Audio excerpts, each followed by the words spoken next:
ఈరోజు అందరూ శత్రువులా చూస్తున్నారు. ఎవరిని? క్రైస్తవుల్ని. ప్రతి ఒక్కడు శత్రువులా చూస్తున్నారు. అందరూ శత్రువులు. ఎందుకురా బాబు? ఏం చేసింది క్రైస్తవ్యం? సమాజానికి నష్టం తెచ్చిందా, లాభం తెచ్చిందా? అరే రే, దుర్మార్గులు మారిపోయారే. తాగుబోతులు, వ్యభిచారులు, దొంగలు, నరహంతకులు, ఘోరమైన దుష్కార్యాల్లో ఉన్నోళ్ళు లక్షల సంఖ్యలో, కోట్ల సంఖ్యలో మారిపోయి ఈరోజు మామూలు మనుషుల్లా మనుగడ సాగిస్తున్నారు.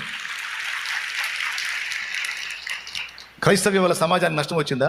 భారతదేశంలో క్రైస్తవుడికి స్వేచ్ఛ లేదా?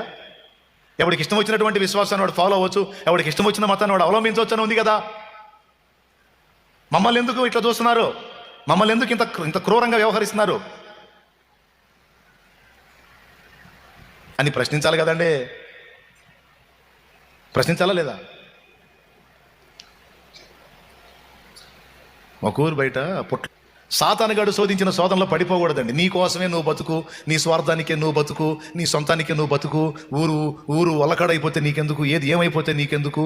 నీ కోసమే నువ్వు బతుకు. నీ స్వార్థం నువ్వు, నీ ఆనందం నువ్వే తగలబడు.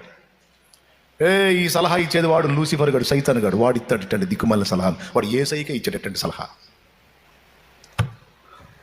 చాలామంది ఇప్పుడు పట్టించుకో, నోరు తెలవట్లే. నొప్పింపక తానొవ్వక తప్పించుకు తిరుగువాడే నేర్పరి సుమతి. మళ్ళీ మాట్లాడుతున్నా నన్నేమన్నా తెలుసా? అందరినీ కలిగించుకుంటాడు అనవసరంగా. నేను అనవసరంగా కలిగించుకుంటున్నా. కలిగించిన వాళ్ళేమో గొప్పోళ్ళు. ఓరే నాయన, కాటేగిపోయిన కనీసం బొసగొట్టాలి కదరా. అర్థమవుతుంది నేను చెప్పేది.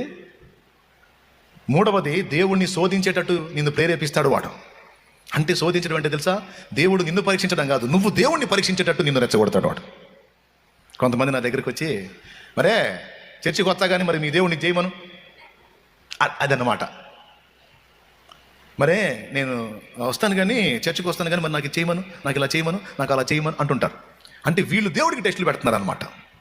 దేవుడి దగ్గరికి వచ్చి మర్యాదగా అయ్యా ప్రభువా తండ్రి నాయన అని అడుకోవటం కాదు, దేవుడికి టెస్టులు.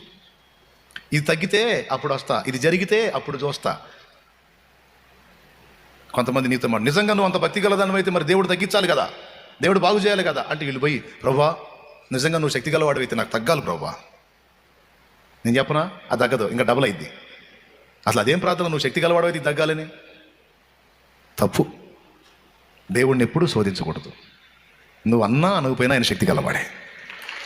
నువ్వు అన్నా అనకపోయినా, నువ్వు ఒప్పుకున్నా ఒప్పుకోపోయినా ఆయన బలవంతుడే, ఆయన జీవం గలవాడే, ఆయన ప్రభావం కలిగిన వాడు. దేవుడికి పరీక్షలు పెట్టవాకు. కొంతమంది దేవుడికి టెస్టులు పెడుతుంటారు. అది దేవుడిని శోధించడం అంటే. ఇది కూడా వాడు రేపే పనే. లాస్ట్ మాట ఏంటి? 4వది,